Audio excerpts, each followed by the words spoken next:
नमस्कार बच्चों। इस वीडियो लेक्चर में हम लोग कोल एंड पेट्रोलियम चैप्टर जो कि क्लास 8 साइंस का चैप्टर है उसके कुछ इंपॉर्टेंट नोट्स कुछ इंपॉर्टेंट पॉइंट्स को डिस्कस करेंगे और कहीं ना कहीं इससे आपका पूरा चैप्टर जो होगा वो बहुत जल्दी में रिवाइज हो जाएगा। तो चलिए स्टार्ट करते हैं। सबसे पहले आपको बताया गया है इन एग्जॉस्टेबल नेचुरल रिसोर्स क्या होते हैं। तो देखिए, इन एग्जॉस्टेबल का मतलब क्या होता है, जो कभी एग्जॉस्ट ना हो, मतलब जो कभी ख़त्म ना हो। तो ऐसे रिसोर्स जो अनलिमिटेड क्वांटिटी में प्रेजेंट हैं और वो कभी भी नेचर में ख़त्म नहीं होंगे, या ये कह सकते हैं जो ह्यूमन एक्टिविटीज़ से कभी भी एग्जॉस्ट नहीं हो सकते, ख़त्म नहीं हो सकते, उनको क्या कहा जाएगा, नेचुरल रिसोर्स कहा जाता है। और इसका एग्जांपल बहुत अच्छा सनलाइट दी गई है और एयर दिया गया है। तो एयर और सनलाइट दोनों दोनों कैसे एग्जांपल्स हैं, तो इनएग्जॉस्टेबल नेचुरल रिसोर्स के ये एग्जांपल्स हैं। नेक्स्ट पे आते हैं। नेक्स्ट हम लोग देखेंगे एग्जॉस्टेबल नेचुरल रिसोर्स क्या होते हैं। तो देखिए, इनएग्जॉस्टेबल का जस्ट अपोजिट होता है एग्जॉस्टेबल नेचुरल रिसोर्स। अब एग्जॉस्टेबल नेचुरल रिसोर्स कैसे रिसोर्स हैं, तो ये ऐसे रिसोर्स हैं जो ह्यूमन एक्टिविटीज़ से क्या हो सकते हैं, एग्जॉस्ट हो जाएंगे। ये कुछ ही मतलब एक लिमिटेड क्वांटिटी में प्रेजेंट है। पहली बात तो ये समझिए कि एग्जॉस्टेबल नेचुरल रिसोर्स जो हैं वो बहुत ही कम क्वांटिटी में, लिमिटेड क्वांटिटी में प्रेजेंट है, और साथ ही साथ ये जितनी भी ह्यूमन एक्टिविटीज़ होती हैं उससे क्या हो जाएंगे, ख़त्म हो जाएंगे। मतलब बहुत टाइम बाद ये क्या होने वाले हैं, ख़त्म होने वाले हैं। एग्जाम्पल अगर देखा जाए कि इस एग्जॉस्टेबल नेचुरल रिसोर्स का जो एग्जांपल है वो उसमें आपका फॉरेस्ट भी आ जाएगा, वाइल्ड लाइफ आ जाएगी, मिनरल्स आ जाएगा, कोल पेट्रोलियम आ जाएगा, नेचुरल गैस आ जाएगा। तो ये सब के सब क्या हैं, एग्जॉस्टेबल नेचुरल रिसोर्स हैं। और एग्जांपल आप देख सकते हैं, यहाँ पर कोल का एक एग्जांपल भी दे दिया गया है, डायग्राम भी दे दिया गया है। नेक्स्ट पे आते हैं। नेक्स्ट पूछा गया है कोल क्या होता है। तो कोल के बारे में बताया गया है कि 300 मिलियन पहले की बात है, ठीक है। अर्थ पे क्या हुआ करता था, बहुत डेंस फॉरेस्ट हुआ करते थे, ठीक है। और ये कहाँ पर हुआ करते थे, तो लो लाइंग वेटलैंड एरियाज़ जो थी उसमें मेनली हुआ करते थे। तो क्या हुआ, कुछ कुछ मतलब वेदर में चेंजेस हुआ, नेचुरल प्रोसेसेस आए, जैसे फ्लड हुआ, फ्लड आए बहुत सारे, ठीक है, बहुत ज़्यादा बाढ़ आई। तो उससे क्या हुआ कि जो जितने भी पेड़ वेड़ थे, जितने भी जंगल अंगल हुआ करते थे, वो क्या हो गए, वो सॉइल में जाके नीचे दब गए, मिट्टी में नीचे आके दब गए। और फिर क्या हुआ, धीरे धीरे करके जो सॉइल थी वो ऊपर आने लग गई, मतलब उसको कॉम्प्रेस करने लग गए, उसके ऊपर बढ़ने लग गई। तो सॉइल जब उसके ऊपर आई, ठीक है, मतलब जो पेड़ दबते चले गए तो सॉइल उसके ऊपर आती गई, तो जिसकी वजह से कॉम्प्रेशन बढ़ा। और कॉम्प्रेशन बढ़ने से क्या हुआ कि जो टेम्परेचर था वो राइज़ हुआ, ठीक है। अब जब टेम्परेचर राइज़ हुआ, प्रेशर बढ़ा, तो हुआ क्या अचानक से कि जो डेड प्लांट्स थे वो कन्वर्ट हो गए किस में, कोल में कन्वर्ट हो गए, ठीक है। तो डेड प्लांट जो थे वो मेनली किस में कन्वर्ट हो गए, कोल में कन्वर्ट हो गए। और इस प्रोसेस को क्या कहा जाता है, इस प्रोसेस को कहा जाता है कार्बोनाइजेशन। क्या कहा जाता है, कार्बोनाइजेशन कहा जाता है। याद रखिएगा कि जिसमें जो डेड प्लांट्स या डेड वेजिटेशन जो है, जब वो कोल में कन्वर्ट हो जाती है तो उसको क्या कहते हैं, कार्बोनाइजेशन कहते हैं। याद रखिएगा, प्रोसेस जो होता है बहुत ही स्लो होता है, बहुत टाइम टेकिंग प्रोसेस, इतना आसान प्रोसेस नहीं है। नेक्स्ट पे आते हैं। देखिए, कार्बनाइजेशन बताया गया है। इसके बाद बोला गया since it was formed from the remains of vegetation coal is called a fossil fuel. अब देखिए, आप देख सकते हैं कि जो कोल है वो किससे बना है, तो जो डेड डिकेइंग जो रिमेन्स जो थे वेजिटेशन के, प्लांट्स के, फॉरेस्ट के, ठीक है, जितने भी ट्रीज़ थे उनके, जो उसको जो वेजिटेशन कहा गया है, तो उसके रिमेन्स से बना, मतलब उसके बचे कुचे जो भी पार्ट थे, जो भी उसमें दब गया, उससे ही तो बना। इसीलिए इसको क्या कहा गया, एक फॉसिल फ्यूल कहा गया। फॉसिल क्या होते हैं, fossil dead and decaying plants animal को क्या कहा जाता है, फॉसिल कहा जाता है। मतलब सड़े गले जो प्लांट्स एनिमल्स होते हैं उनको क्या कहा जाता है, फॉसिल कहा जाता है। नेक्स्ट पे आते हैं। नेक्स्ट में देखिए, कोल के कुछ यूजेस बताए गए हैं कि कोल कहाँ कहाँ यूज़ होता है, ठीक है। तो प्रोसेस कहाँ पर होता है, industry to get some useful project, मतलब कुछ इंपॉर्टेंट चीज़ें इससे बनाई जाती है कोल से, जैसे कोक हो गया, कोल तार हो गया, कोल गैस हो गया। ये बहुत तीन इंपॉर्टेंट चीज़ें हैं, याद रखिएगा। पहला कोक है, दूसरा कोल तार है, और तीसरा क्या है, कोल गैस है। तो ये तीनों चीज़ें किससे बनती हैं, तो कोल से बनती है, कोयले से बनती हैं। नेक्स्ट पे आते हैं। कोक के बारे में बताया गया है। कोक क्या मतलब, कोक की कुछ प्रॉपर्टीज़ बताई गई है, कोक क्या कहाँ यूज़ होता है वो बताया गया है। तो कोक की अगर प्रॉपर्टीज़ में देखें तो पहली प्रॉपर्टी, मतलब जो मेन प्रॉपर्टी है वो क्या है कि कोक जो होता है बहुत टफ़ होता है, हार्ड होता है। पोरस का मतलब क्या होता है कि अगर आप कोक को देखेंगे तो उसमें छोटे छोटे से छेद होते हैं, जिसकी वजह से बहुत प्रॉपरली बर्न होता है, क्योंकि ऑक्सीजन की लगातार इसमें सप्लाई होती रहती है। नेक्स्ट में इसमें वो बताया गया इसका जो कलर होता है कोक का, जैसे कोयले का कलर ब्लैक होता है, इसी तरीके से कोक का कलर भी क्या होता है, ब्लैक कलर का सब्सटेंस है। ये बहुत इंपॉर्टेंट आपको समझना है कि almost pure form of carbon. कभी कभी ये पूछ लिया जाता है कि प्योरेस्ट फॉर्म ऑफ कार्बन क्या होता है, तो याद रखिएगा कोक होता है। कोक इस यूज जब कहाँ कहाँ यूज़ होता है, तो स्टील की मैन्युफैक्चरिंग में यूज़ होता है। मेटल्स को एक्सट्रैक्ट करने के लिए भी हम लोग कोक को यूज़ करते हैं। मेटल्स को एक्सट्रैक्ट करने का मतलब क्या होता है कि जो मिनरल्स के, जो हम लोग को मिनरल्स होते हैं, ठीक है, कहें कि जो ओर्स होते हैं, ठीक है। ओर्स में से क्या निकाला जाता है, मेटल्स निकाला जाता है, ठीक है। तो ओर्स जो होते हैं उसमें से मेटल निकालने के प्रोसेस को क्या कहते हैं, एक्सट्रैक्शन कहते हैं, ठीक है। तो इस एक्सट्रैक्शन प्रोसेस के लिए भी कोक का बहुत ज़्यादा इस्तेमाल होता है। नेक्स्ट पे आते हैं, कोल तार बताया गया। कोल तार क्या होता है, तो आप देख सकते हैं यहाँ पर एक इस तरीके का आपने डिब्बा देखा होगा, अक्सर सड़कों के किनारे पड़ा हुआ होता है, और इसमें जो जब रोड बनती है तो इसी में कोल तार क्रिएट किया जाता है। तो कोल तार है क्या, तो ब्लैक कलर का थिक लिक्विड होता है। ये जो आपको थिक लिक्विड दिखाई पड़ रहा है बहुत ही गाढ़ा लिक्विड होता है। स्मेल बहुत ही ज़्यादा ख़राब होती है, अनप्लीजेंट स्मेल होती है, और इसमें अप्रॉक्सीमेटली 200 सब्सटेंसेस का मिक्सचर होता है। तो जो कोल तार है उसमें कितने सब्सटेंसेस का मिक्सचर है, ये 200 सब्सटेंसेस का अप्रॉक्सीमेटली ये मिक्सचर है। प्रोडक्ट्स ऑब्टेन्ड फ्रॉम कोल तार, अभी इसके जो प्रोडक्ट मिलते हैं हम लोग को, ठीक है, are used as starting material for manufacturing various substance. अब देखिए जो इससे मटेरियल मिल रहा है, ठीक है, तो जो भी मटेरियल मिल रहा है कोल तार से, ठीक है, तो उसके लिए उससे हम लोग कई सारी चीज़ों को मैन्युफैक्चर करते हैं, कई सारी चीज़ों को बनाते हैं। और उनमें क्या क्या चीज़ें आती हैं, जैसे आप देख सकते हैं यहाँ पर कहा गया है सिंथेटिक डाइज़ हो गई। डाइज़ मेनली कलर करने के लिए यूज़ करी जाती हैं, तो सिंथेटिक डाइज़ हो गई, ठीक है। ड्रग्स हो गया, ड्रग्स मतलब ड्रग वाला नहीं है, इसको गलत ना समझिएगा, ड्रग मतलब एक तरीके से मेडिसिन्स हैं, ठीक है। एक्सप्लोजिव मतलब जो बम बनते हैं, ठीक है, एक्सप्लोजिव जो बनते हैं, ठीक है, उन सब के लिए यूज़ किया जाता है। परफ्यूम्स में यूज़ होता है, प्लास्टिक बनाने में यूज़ होता है, paint, photographic material, roofing material, ये सब चीज़ बनाने में कोल तार का इस्तेमाल होता है। कोल तार का ये कहें कि कोल तार में से जो भी चीज़ें निकलती हैं शुरुआत में, उससे ये सब चीज़ें बनाई जाती हैं, ठीक है। Interestingly naphthalene balls use to repel moth and others insect are obtained from coal tar. यहाँ पर एक चीज़ और आपको समझनी है कि जो नैप्थलीन बॉल्स होती हैं, वाइट वाइट कलर की आपने नैप्थलीन बॉल्स देखी होंगी, वो भी किससे बनती हैं, वो भी कोल तार से ही ऑब्टेन करी जाती हैं। नेक्स्ट बताया गया कोल गैस क्या होता है, तो कोल गैस भी बहुत इंपॉर्टेंट है। कोल गैस के बारे में बताया गया है, एक बार देख लेते हैं कोल गैस को भी। तो कोल गैस में बताया गया है it is obtained during the processing of coal to get coke. तो देखिए जब कोल की जब प्रोसेसिंग करी जाती है और उससे कोक बनाया जाता है, मतलब कोल हमने लिया और कोल की क्या प्रोसेसिंग करी और क्या बनाने की कोशिश करी, कोक बनाने की कोशिश करी। तो इस प्रोसेसिंग के दौरान कुछ गैस निकलती है जिसको कहते हैं क्या, कोल गैस कहते हैं, ठीक है। तो कोल गैस क्या होती है, फिलहाल आप लोग को ये चीज़ बतानी चाहिए कि जब कोल की प्रोसेसिंग करी जाती है कोक बनाने के लिए, तो जो गैसेज इवॉल्व होती हैं that is called coal gas. अब ये कोल गैस जो है इसका यूज़ कहाँ पर होता है, तो इसको फ्यूल की तरह यूज़ किया जाता है, कई सारी इंडस्ट्रीज़ में यूज़ किया जाता है, कोल प्रोसेसिंग प्लांट्स में भी, मतलब जो कोल प्रोसेसिंग प्लांट्स के आसपास जो इंडस्ट्रीज़ होती हैं उसमें इसको फ्यूल की तरह यूज़ करते हैं, ठीक है। इसके बाद आते हैं पेट्रोलियम पे। तो पेट्रोलियम अगर देखें, पेट्रोलियम क्या है, तो पेट्रोलियम इसमें पेट्रोलियम अगर देखेंगे, देखिए पेट्रोलियम और पेट्रोल में बहुत ज़मीन आसमान का अंतर है। पेट्रोलियम वो चीज़ है जिससे पेट्रोल, डीजल, ये सब चीज़ें ऑब्टेन करी जाती है, ठीक है। तो एक नेचुरल रिसोर्स है पेट्रोलियम, और इसमें से क्या ऑब्टेन किया जाता है, पेट्रोल, डीजल, ये सब चीज़ें इसी में से ऑब्टेन करी जाती है।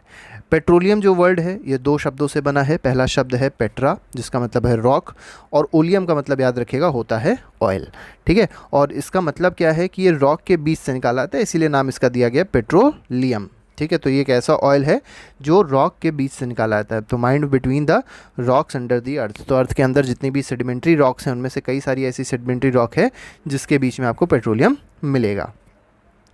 इसके बाद आते हैं पेट्रोलियम कैसे बना, उसके बारे में बताया गया, इसका ओरिजिन बताया गया कैसे होता है, तो इसको भी देख लेते हैं। तो यहाँ पर जैसे दिया गया, petroleum was form from organism living in the sea. अब देखिए जो कोल हम लोग ने देखा था वो वेजिटेशन से बना था, वो मेनली प्लांट से बना था। पेट्रोलियम किससे बना है, तो ऐसे ऑर्गेनिज्म से बना है जो समुद्र के अंदर रहते थे। इसके बाद क्या हुआ, जब और ये जो जितने भी समुद्र के अंदर जानवर जो रहते थे वो मरे, तो क्या हुआ, their bodies settle down at the bottom of the sea. तो वो उनकी जो बॉडीज़ थी वो धीरे धीरे करके बिल्कुल समुद्र के सतह पे जाके लग गई, मतलब ये कह सकते हैं सेटल डाउन हो गई। And got covered with layers of sand and clay. फिर धीरे धीरे करके जो वेजिटेशन में हुआ था, प्लांट्स और ट्रीज़ में हुआ था, वह इसमें हुआ कि मतलब जो भी बॉडीज़ पड़ी थी इसके ऊपर से सैंड आई बहुत सारी, और सैंड धीरे धीरे करके इसको नीचे दबाती चली गई, जिसकी वजह से क्या हुआ, ये जो भी हमारा डेड एनिमल्स थे उनमें प्रेशर बढ़ा बहुत तेज़ी से, तो उनका कन्वर्जन होने लगा, ठीक है। तो मिलियंस ऑफ ईयर का टाइम लिया, एब्सेंस ऑफ एयर में ये चीज़ हुई, और हाई टेम्परेचर और हाई प्रेशर क्योंकि जनरेट हुआ, जिसकी वजह से जो डेड ऑर्गेनिजम्स थे ये किस में कन्वर्ट हो गए, पेट्रोलियम और नेचुरल गैस में कन्वर्ट हो गए, ठीक है। तो याद रखिएगा कि जो पेट्रोलियम है, पेट्रोलियम और नेचुरल गैस कैसे ऑब्टेन हुए हैं, तो ये डेड ऑर्गेनिज्म से ऑब्टेन हुए हैं जो कि समुद्र के अंदर रहते थे। और जो कोल है वो कैसे प्राप्त हुआ है, तो कोल जो पाया गया है वो किससे मिला है, तो वेजिटेशन से मिला है, मतलब प्लांट से मिला है मेनली, ठीक है, डेड प्लांट से मिला है। अब यहाँ पर देखिए आते हैं, पहला जो ऑयल वेल है वो कहाँ पर खुदाई, मतलब कहाँ पर ड्रिल किया गया था, कहाँ पर खुदाई हुई थी पहले ऑयल वेल की, तो ये खोदा गया था कहाँ पर, पहला ऑयल वेल पाया गया पेंसिल्वानिया में, और ये कहाँ पर है, यूएस में, और ये कब पाया गया था, 1859 में पाया गया था। इसके बाद 1867 मतलब अप्रॉक्सीमेटली 8 साल बाद अगर देखें, ठीक है, 7 या 8 साल बाद अगर देखें, तो एक माकूम एक जगह है जो कि असम में है, यहाँ पर भी क्या हुआ था, ऑयल की खोज करी गई थी। ठीक है, अब यहाँ पर एक बात और आपको समझनी है कि भारत में जो ऑयल है वो कई जगह पाया जाता है, लेकिन बहुत ज़्यादा क्वांटिटी में नहीं पाया जाता। जैसे असम में आप देखेंगे तो असम में भी कुछ जगह है जहाँ पर ये पाया जाता है। इसके बाद गुजरात में अगर आप देखेंगे मुंबई हाई है, ठीक है, इन सब जगहों पे पाया जाता है। और मेनली अगर आप देखें तो रिवर जो बेसिन है गोदावरी और कृष्णा की, यहाँ पर पाया जाता है ऑयल। अच्छा, असम में एक जगह है जिसका नाम है दिग्बोई, याद रखिएगा दिग्बोई, ठीक है, ये दिग्बोई जो है ये मेनली ऑयल के लिए फेमस है। ठीक है, अब यहाँ पर आप देख सकते हैं जो ऑयल होता है, मेनली जो पेट्रोलियम है, वो बहुत ही गंदे फॉर्म में निकलता है, मतलब बहुत प्योरीफाइड फॉर्म नहीं होता। उस पेट्रोलियम में से क्या किया जाता है, कई सारे कॉन्स्टिट्यूएंट निकाले आते हैं, जैसे पेट्रोल अलग किया जाता है, केरोसिन अलग किया जाता है, ठीक है, डीजल अलग किया जाता है, पैराफिन वैक्स अलग किया जाता है, तो ये सारी चीज़ें इसमें से अलग करी आती है।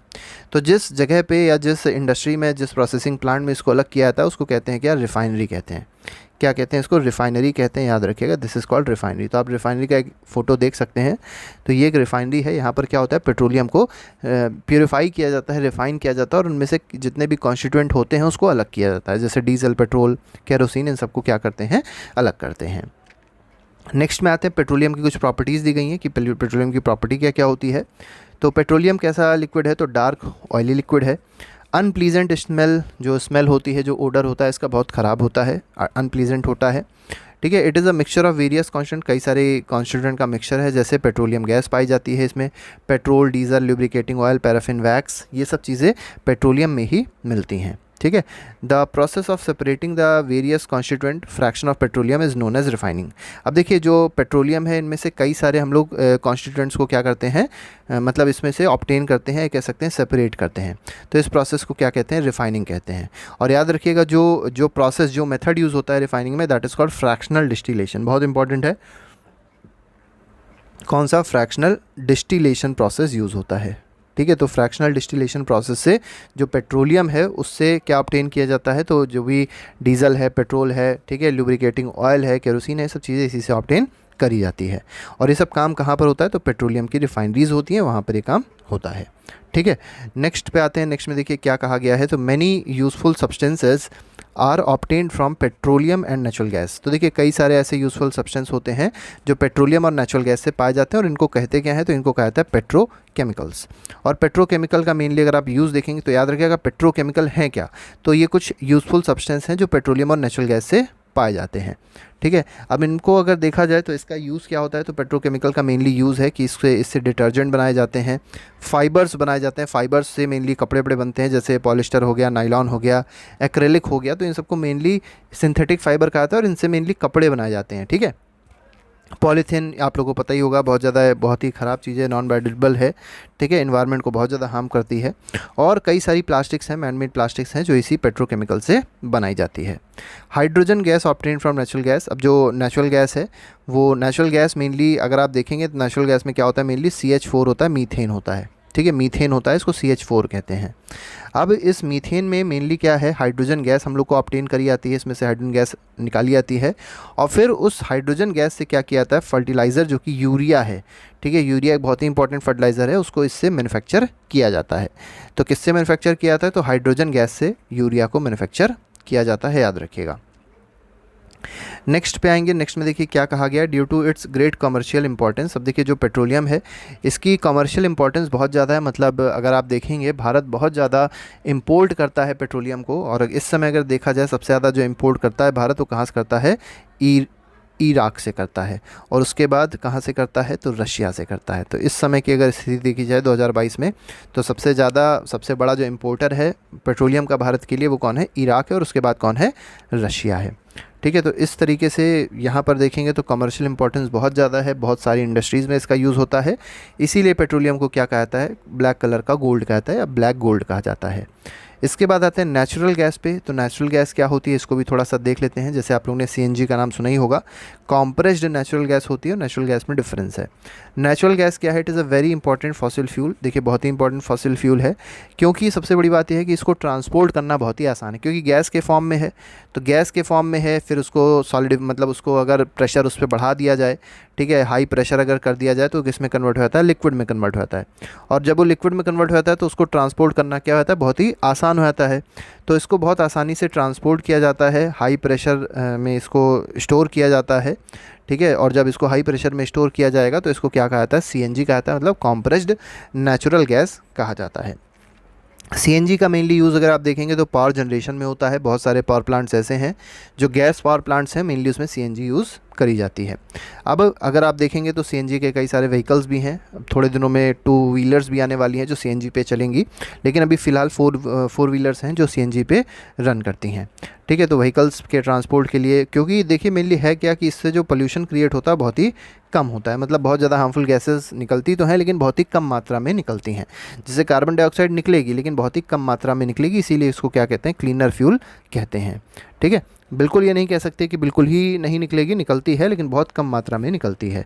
The great advantage of CNG is that it can be use directly for burning in Holmes. देखिए सबसे बड़ा एडवांटेज सीएनजी का क्या है कि इसको डायरेक्टली यूज़ किया जा सकता है। कहाँ पर, अगर घर में जैसे एलपीजी यूज़ करी जाती है उसी तरीके से घरों में क्या कर सकते हैं, तो सीएनजी को भी डायरेक्टली यूज़ कर सकते हैं।